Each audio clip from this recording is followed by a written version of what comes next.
এই শোনো না, আমাদের অন্ধবিশ্বাস চ্যানেলটি যারা এখনো সাবস্ক্রাইব করেননি প্লিজ সাবস্ক্রাইব করে দাও। আর অল্প কিছু সাবস্ক্রাইবার হলে 1,00,000 পরিবার হবে। সবাই প্লিজ সাবস্ক্রাইব এবং বেশি বেশি শেয়ার করে দাও প্লিজ। সাদাত এবং ইরফান লিভিং রুমে ফুলধারা ডেকোরেশনের দিকটা কয়েকজন সার্ভেন্টকে বুঝিয়ে দিচ্ছে। সারহান সকালে কোথাও বেরিয়েছে, দুপুরের আগে ফিরে আসবে। সারহানের অনুপস্থিতিতে চৌধুরী বাড়িতে নিরাপত্তা বাড়ানো হয়েছে কয়েক গুণ। অরিন গোসল করে নিজের রুমে আসলো মাত্র। পরনে সাধারণ সুতির থ্রিপিস, ড্রেসিং টেবিলের সামনে দাঁড়িয়ে আনমনে চুল আঁচড়াতে ব্যস্ত। মুখশ্রী অতিশয় মলিন। আনমনে ভেবে চলেছে প্রতারকটার কথা, ভাবারই কথা। প্রায় 3 বছরের সম্পর্ক ছিল, গোপনে বেশ কয়েকবার দেখা হয়েছে। দেখা করা বাদে অন্য সময় মেসেজে, হোয়াটসঅ্যাপে কথা হয়েছে। কত শত রাত জেগে মানুষটার সাথে প্রেম নিবেদন করলো, অথচ শেষ মুহূর্তে প্রতারণা করলো।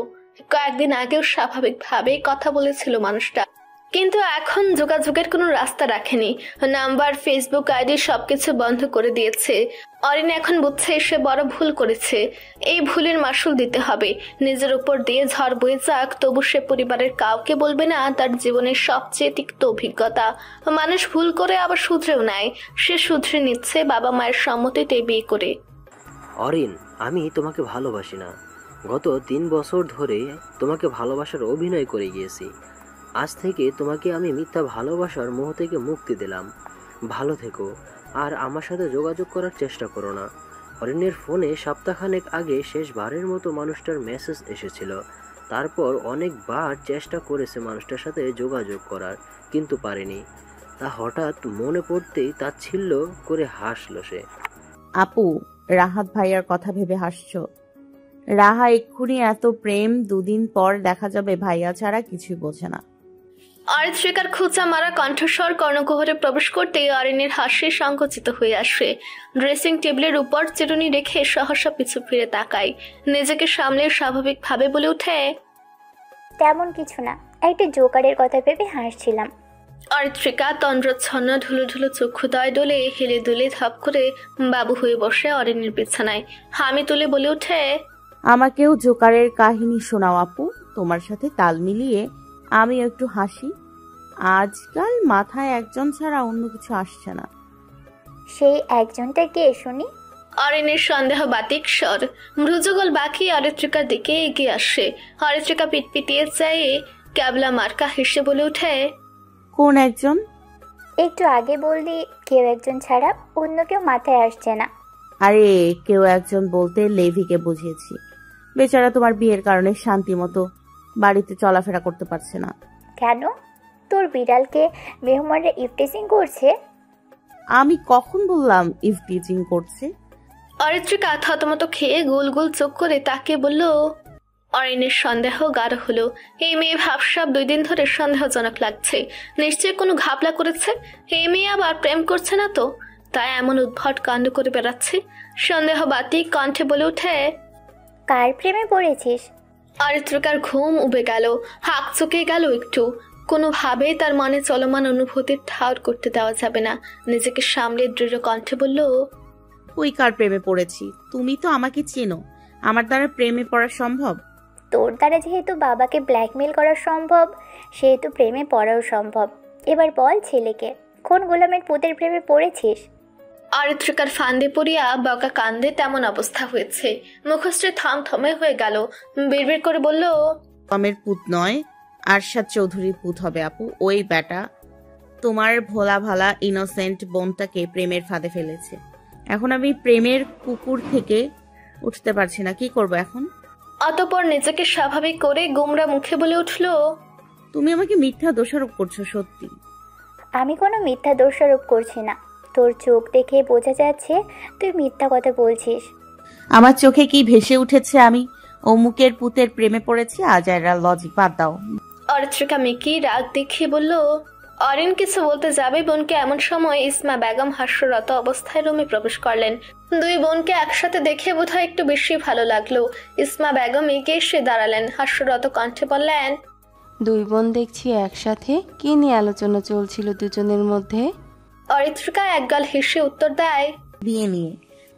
ও আচ্ছা, তো কি আলোচনা করলি দুজনে? তেমন কিছু না, এসব কথা বাদ দাও ফুপি। তুমি তুমি কোনো কাজে এসেছিলে? অরিত্রিকা কৌতূহল বশত জিজ্ঞেস করলো। ইসমা বেগম জিভ কেটে বললেন, দেখেছিস, এইটুকু পথ আসতে গিয়ে ভুলে গিয়েছি। অরিন, একটু পরেই পার্লার থেকে মানুষ আসবে তোকে সাজাতে, তুই ফ্রেশ হয়ে নে। শেষোক্ত কথাটি অরিনকে উদ্দেশ্য করে বললেন ইসমা বেগম। অরিন স্বভাব সুলভ মিষ্টি হেসে বলল, ফুপি, মাত্র ফ্রেশ হয়ে আসলাম। সকালের নাস্তা করেছিস? হ্যাঁ করেছি, বড় মা এসে খাইয়ে দিয়ে গেছে। অরিত্রিকা, তুই নাস্তা করেছিস? অরিত্রিকার মুড়া ভেঙে বলে উঠল, না করিনি, ঘুম থেকে মাত্র উঠলাম।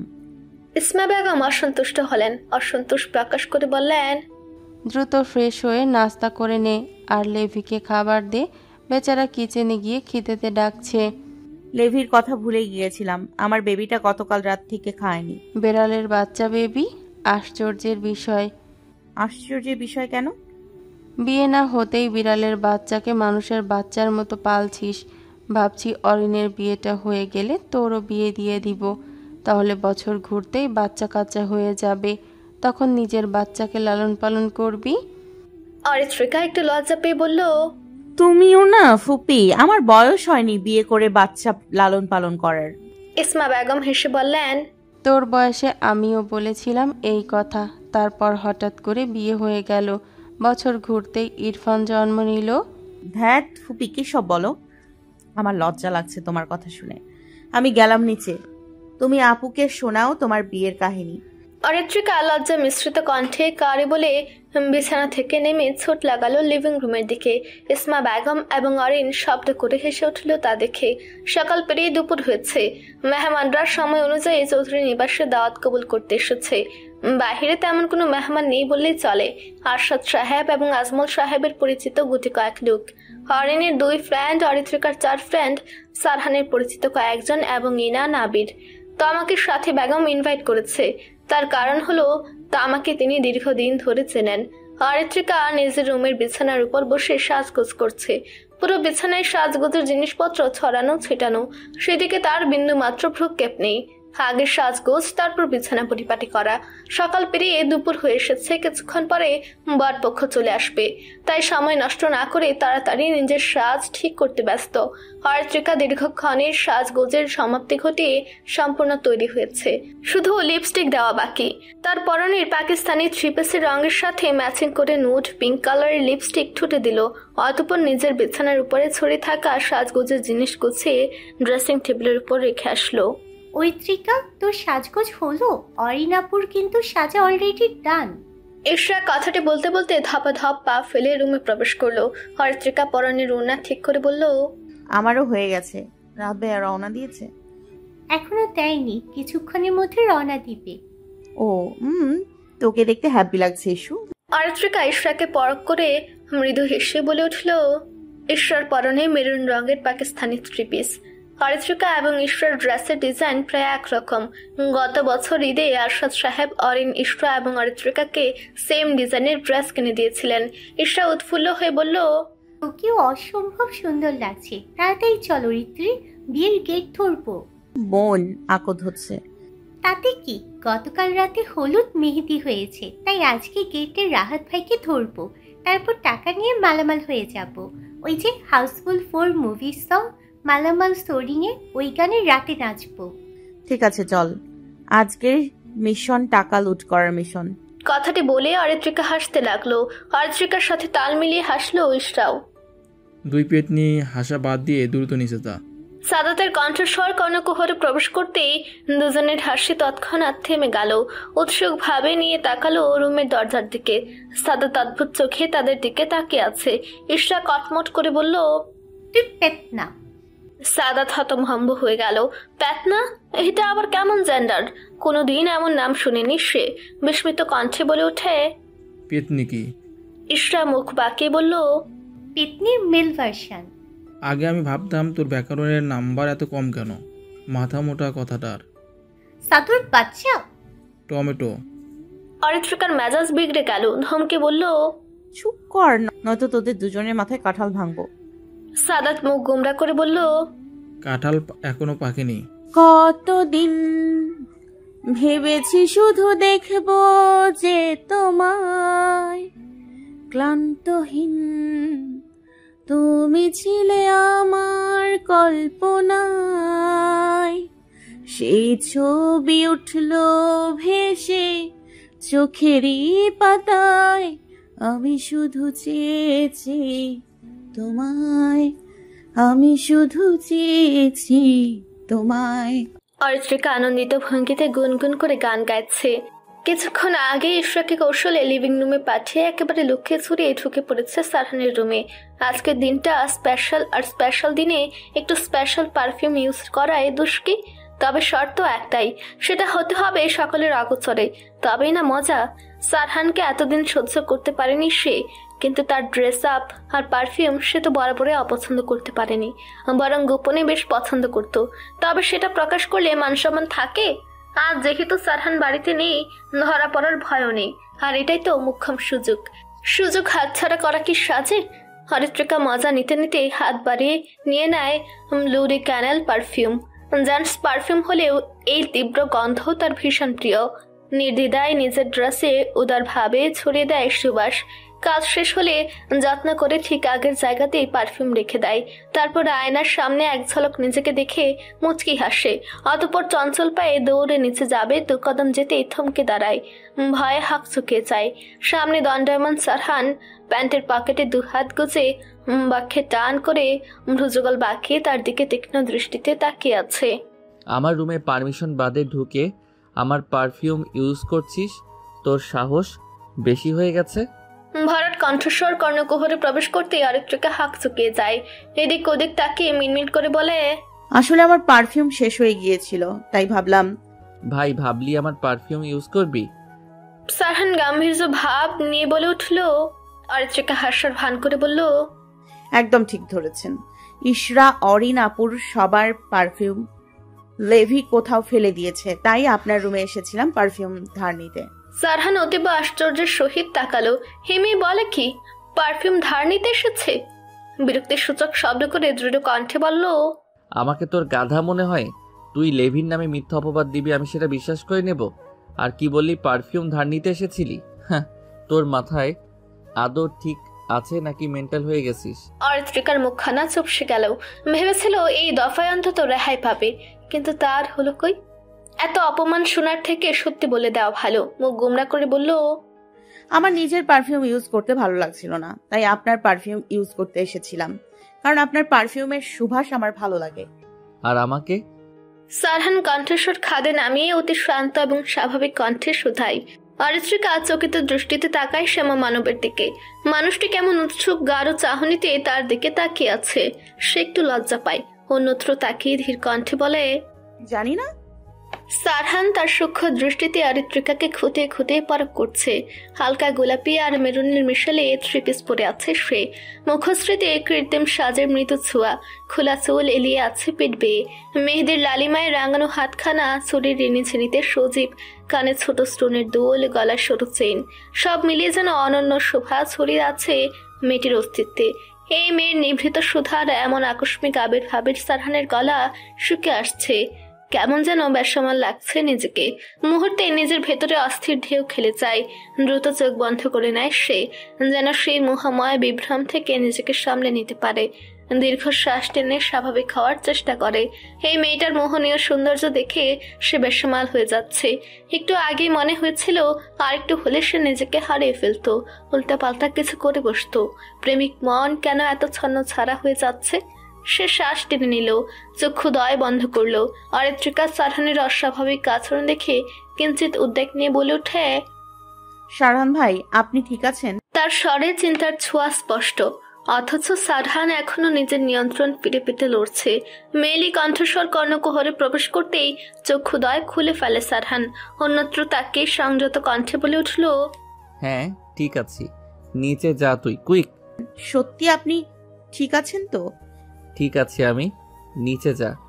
অরিত্রিকা সারহানের এমন অদ্ভুত ব্যবহারের কারণ খুঁজে পেল না। নিচু স্বরে আচ্ছা বলে প্রস্থান করলো রুম থেকে। সারহান পিছু ফিরে তাকায় না, ধীর পায়ে এগিয়ে গিয়ে বিছানার উপর বসে। 2 হাতে কৃষ্ণ বর্ণের চুলগুলো আঁকড়ে ধরে অশান্ত ভঙ্গিতে আওড়ায়, তোর থেকে দূরে থাকা অসম্ভব, হয়ে যাচ্ছে ফাইরুজ, নিজেকে স্বাভাবিক রাখতে পারছি না। I can control myself, my secret ambrosia. দুপুর 2টো পেরিয়ে গেছে। বিয়ে উপলক্ষে যাদের ইনভাইট করা হয়েছিল তারা সকলে এসেছে, শুধু আসেনি অরিত্রিকার মামার বাড়ির লোকজন। হঠাৎ করে অরিত্রিকার মামাতো বোন অসুস্থ হওয়ায় আসতে পারেননি। অরিন এবং অরিত্রিকার বন্ধু মহল এসেছে। সকলে লিভিং রুমে বসে গল্প করছে। সকালের দিকে আবির ও ইনান এসেছে। তারা সাদাত এবং ইরফানের সাথে মেহমানদের আপ্যায়নে মনোযোগী। সারহান তাদের দুজনকে অনেক দায়িত্ব দিয়েছে। অরিত্রিকা ও ইশরা অরিনের দুপাশে বেশ সিরিয়াস ভঙ্গিতে বসে আছে। অরিনকে দেখতে অসম্ভব সুন্দর লাগছে। পরনে লাল খয়েরি রঙের শাড়ি, মাথায় আবৃত খয়েরি হিজাব, স্বর্ণের গহনা, হালকা সাজ, সব মিলিয়ে নববধূ লাগছে। আজমল সাহেব চিন্তিত ভঙ্গিতে পায়চারি করছেন, অনবরত কল করছেন রাহাতের বাবাকে। বরপক্ষ দুপুর 2টার মধ্যে আসার কথা থাকলেও এখনো আসেনি, ফোন তুলছে না। আরশাদ সাহেব বিজনেস পার্টনারকে অনবরত কল করছে কিন্তু ফোন ধরছে না। রাহাতের বড় বাবা যেহেতু তাদের কোম্পানির পার্টনারশিপে আছে, সেই সুবাদে সহজেই খবর পাওয়ার কথা, কিন্তু বরপক্ষের কেউ কল তুলছে না। সারহান সিঁড়ি বেয়ে নিচে নামতেই লক্ষ্য করে বাবা চাচার চিন্তাগ্রস্ত বদন। পাঞ্জাবির হাতা গুটিয়ে শানিত পায়ে এগিয়ে আসে তাদের দিকে, সরাসরি জিজ্ঞেস করে, কি হয়েছে? আজমল সাহেব চিন্তিত ভঙ্গিতে বললেন, রাহাতের বাড়ির কেউ ফোন রিসিভ করছে না। সারহানের কপালের মাঝ বরাবর কয়েকটা ভাঁজ পড়ে। কিছুক্ষণ মনো থেকে বলে ওঠে, হয়তো রওনা দিয়েছে, রাস্তায় আছে, তাই কল রিসিভ করছে না। আমার এমনটা মনে হচ্ছে না সারহান। চাচা রাহাতের নাম্বারটা দিন। আজমল সাহেব সারহানকে রাহাতের নম্বর দিলেন। সারহান কল দেয় নাম্বারে। 3বার কল দেওয়ার পর রিসিভ হয়। সারহান গম্ভীর কণ্ঠে বলে ওঠে, সারহান ইদায়াত চৌধুরী স্পিকিং। ফোনের অপর পাশের মানুষটা হাঁক চুকে যায়। তুতলিয়ে বলে উঠে, আপনি কোথায় তুমি? তুতলিয়ে বলে উঠল, আমি ম্যামে না করে বল কোথায় আছিস শুয়ারের বাচ্চা। সারহান গর্জে উঠে চাপা স্বরে বলে উঠল। ক্রোধে কপালের রগ ফুটে উঠেছে। অপর পাশ হতে রাহাত কম্পনরত কণ্ঠে উত্তর দেয়, আমি সুইজারল্যান্ড আছি। সুইজারল্যান্ডে বসে বাংলাদেশি সিমে কথা বলছিস? You bloody bastard. কোথায় আছিস তুই? ঠিকানা বল দ্রুত, otherwise I wanna kill you. Sarhan ক্রোধান্বিত কণ্ঠে বলে ওঠে। আরশাদ সাহেব এবং আজমল সাহেব এহেন আচরণে বিস্মিত হন। তারা কৌতূহলবশত তাকায় সারহানের দিকে। ব্লাডি বিচ, বিয়ে করবি না অথচ বিয়ের প্রতিশ্রুতি দিয়েছিস। আমার রাজত্বে এসে আমার সাথে বেইমানি করলি। তোর একটা ভুলের মাসুল তুই থেকে শুরু করে তোর পুরো পরিবার ভুগবে। শুধু প্রহর গুনতে থাক, আর তোকে একবার সামনে পাই নিজ হাতে জ্যান্ত পুঁতে দেব শুয়োরের বাচ্চা। সারহান রাগান্বিত ভঙ্গিতে দাঁতে দাঁত চেপে বলল। চক্ষুদয় ক্রোধে রক্তাভ বর্ণ ধারণ করেছে। ইচ্ছে করছে এখনই রাহাতের কলিজা নিজ হাতে ছিন্ন করতে। সে কল কাটে, রাগে গম গম করতে থাকে। দীর্ঘশ্বাস টেনে মেজাজ ঠান্ডা করার প্রয়াস চালায়। আজমল সাহেব উদ্বিগ্ন হয়ে জানতে চাইলেন, রাহাত কি বলল? সারহান ক্রোধান্বিত নিয়ন্ত্রণ করে ভরাট কণ্ঠে বলল, কাপুরুষটা বিয়ে করবে না অরিনকে। কি? আজমল সাহেব স্তব্ধ হয়ে গেলেন, 2 কদম পিছিয়ে গেলেন। আরশাদ সাহেব এসে ভাইকে ধরলেন, গমগমে কণ্ঠে বললেন, এসব কি বলছো? বিয়ে করবে না তাই লুকিয়ে আছে, কাপুরুষ কোথাকার। আজমল সাহেব থমকে গেছেন। মেয়ের বিয়ের দিন এমন কিছু শুনতে হবে তা কল্পনাতীত ছিল। তিনি মলিন মুখে তাকালেন লিভিং রুমের সোফায় বসা কনের সাজে অরিনের দিকে। পাশে এক চেয়ারে বসে আছেন কাজী সাহেব। বিয়ে হবে না ভাবতেই বুকে অসহ্য যন্ত্রণা শুরু হলো। অতি কষ্টে বলে উঠলেন, আমার মেয়েটা এই খবর সহ্য করতে পারবে না। আর সুহমানরা কি বলবে? সারহান তুখুর বুদ্ধি সম্পন্ন মানুষ। এমন বিগড়ে যাওয়া পরিস্থিতিতে কিভাবে শান্ত থাকতে হয় তা খুব ভালো করে জানে। সে কিছুক্ষণ মৌন রইল, অতঃপর দৃঢ় কণ্ঠে বলল, আমার উপর আপনার ভরসা আছে চাচা? আজমল সাহেব থমকে যাওয়া মুখে তাকালেন সারহানের মুখপানে। নির্দ্বিধায় বললেন, তোকে নিজের থেকে বেশি ভরসা করি। আমি সিদ্ধান্ত নিয়েছি অরিনের বিয়ে আজকে এবং এই মুহূর্তে দেব। কার সাথে? আজমল সাহেবের সন্দিহান স্বর। সারহান এক পলক অরিনের দিকে তাকিয়ে দৃষ্টি ফিরে নেয়।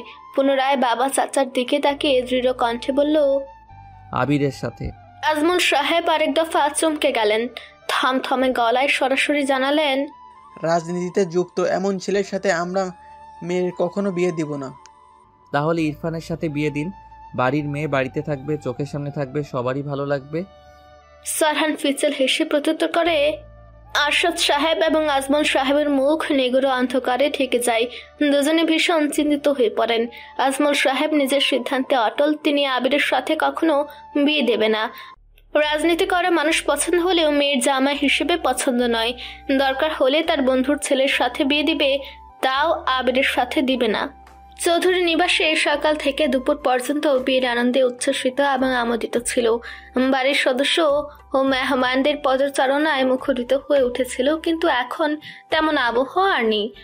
সকলের আনন্দ এক নিমিষে চূর্ণ বিচূর্ণ হয়ে গিয়েছে। কলরবে মুখরিত বাড়ি নিস্তব্ধ নিষ্প্রাণ হয়ে গেছে এক মুহূর্তে। চৌধুরী নিবাসের বড় মেয়ের বিয়ে ভেঙেছে, এটা যেন বাতাসের ব্যাগে এলাকায় ছড়িয়ে পড়েছে। এলাকার এমপির চাচাতো বোনের বিয়ে ভাঙার খবর যেন এলাকায় সমালোচিত বিষয়। আকুদের অনুষ্ঠান ছোট পরিসরে হলেও এলাকার কিছু সংখ্যক মানুষ অবগত ছিল। তারা ঢাক ঢোল পিটিয়ে সকলকে জানিয়েছে অরিনের নামে বিভিন্ন রকমের কুৎসা রটাচ্ছেন। মেহমানরা বিরস মুখে প্রস্থান করেছেন। তপ্ত দুপুর পেরিয়ে বিকেল হয়েছে। গোধূলির আম্বরে সাদা ধূসর মেঘ জমেছে। মৃদু হাওয়া বইছে প্রকৃতিতে। চৌধুরী নিবাসের পার্কিং প্লেসের অপর পাশে ফুলের বাগান রয়েছে। সেখানে গোলাপ, ডালিয়া, গাঁদা সহ হরেক রকমের ফুলের গাছ লাগানো। বাগানে ঢুকতে দক্ষিণের দিকে কাঠের বেঞ্চ রাখা, সেথায় বসে আছে বধূ সাজে অরিন। তার মন বিষণ্ণ ভঙ্গুর, গাল বেয়ে অনবরত বেয়ে পড়ছে অশ্রুকণা। উদাসীন ভঙ্গিতে ফুলের দিকে তাকিয়ে নিঃশব্দে কেটে চলেছে। বক্ষে চিনচিনে ব্যথা অনুভব হচ্ছে। কেমন যেন দম বন্ধকর পরিস্থিতি। আশেপাশের সবকিছু বিষাক্ত লাগছে। ভাগ্যে যে এমন কিছু লেখা ছিল তা কুসমিন কালেও ভেবে দেখেনি। ভাগ্যের নির্মম পরিহাস তার জীবন দুর্বিষহ করে দিচ্ছে। তীব্র যন্ত্রণা থেকে মুক্তি পেতে চাইছে সে। জীবনের তিক্ত অনুভূতি শেষ করতে ইচ্ছে করছে।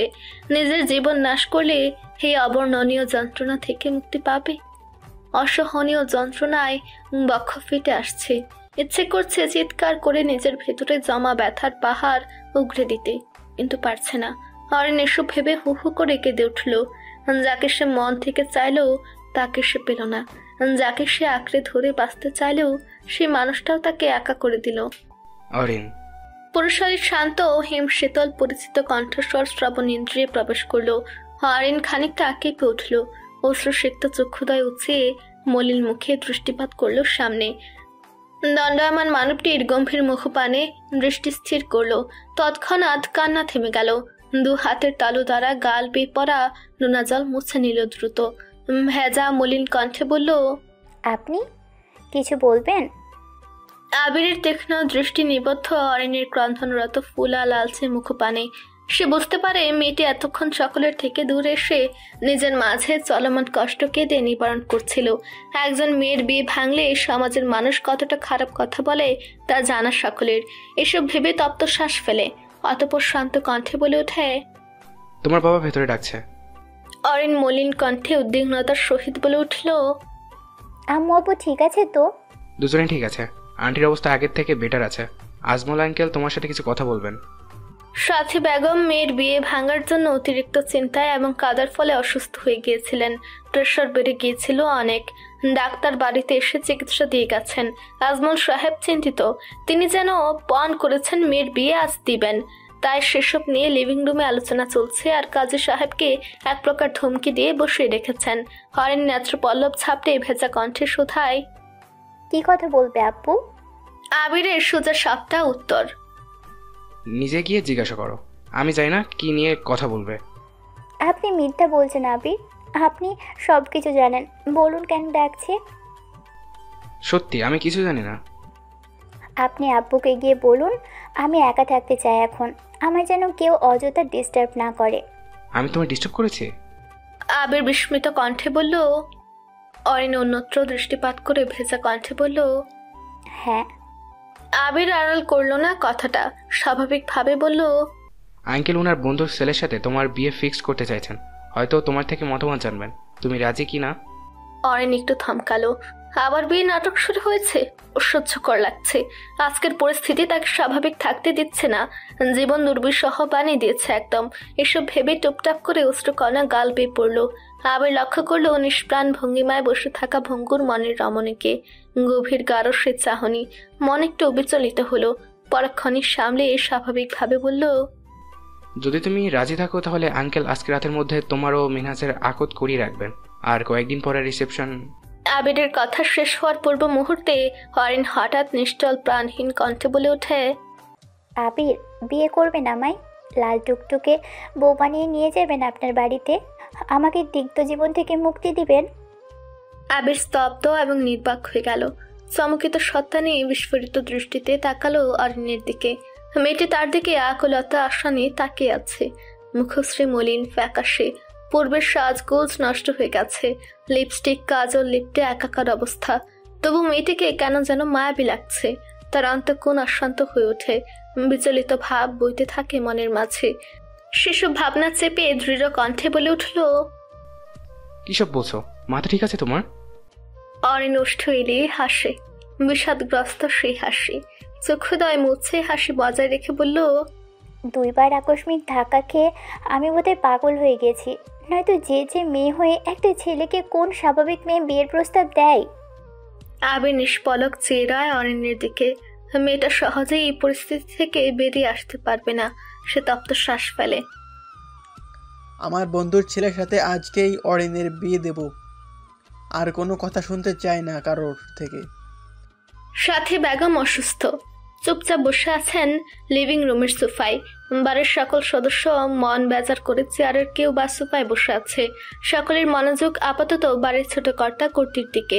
দুজনের মধ্যে রাশারাশি চলছে অরণ্যের বিয়ে নিয়ে। সাথী বেগম স্বামীর অবান্তর জেদ মোটেও বরখাস্ত করলেন না। অসুস্থ শরীর নিয়ে তেতে উঠলেন। অরিন শুধু আপনার মেয়ে নয়, আমারও মেয়ে। ওর জীবনের সিদ্ধান্ত নেওয়ার অধিকার আছে।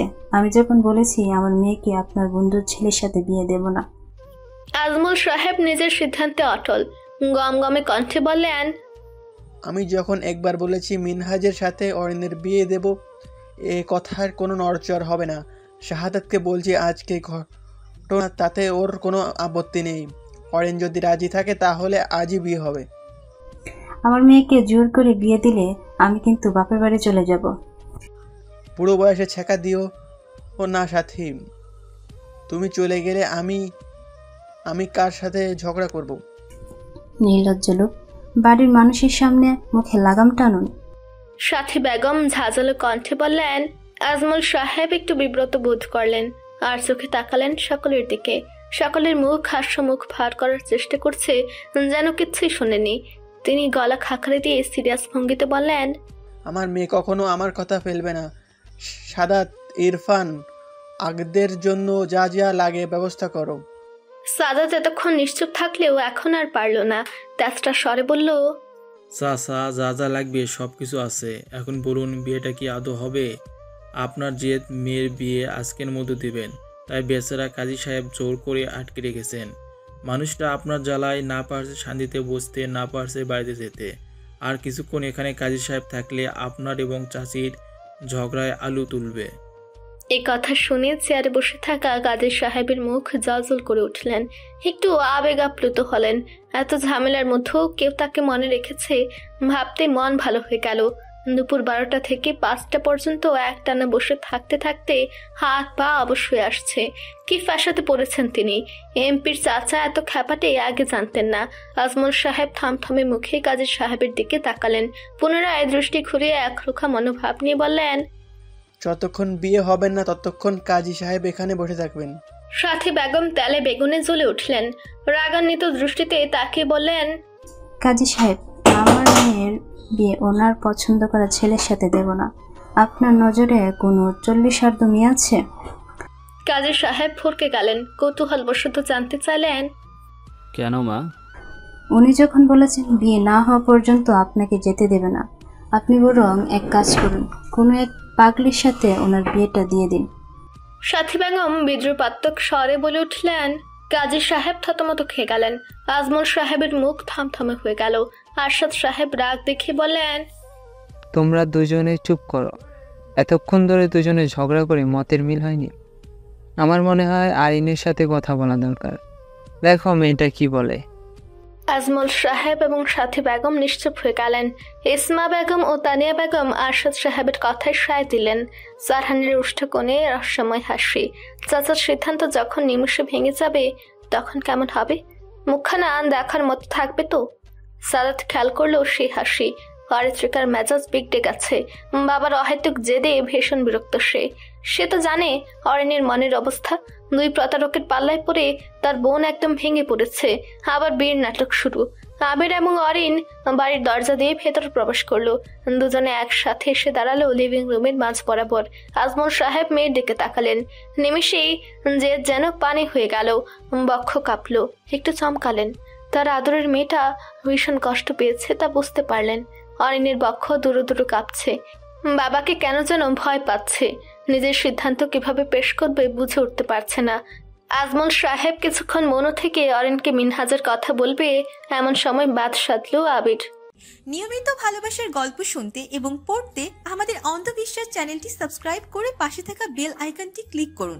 ধন্যবাদ সবাইকে।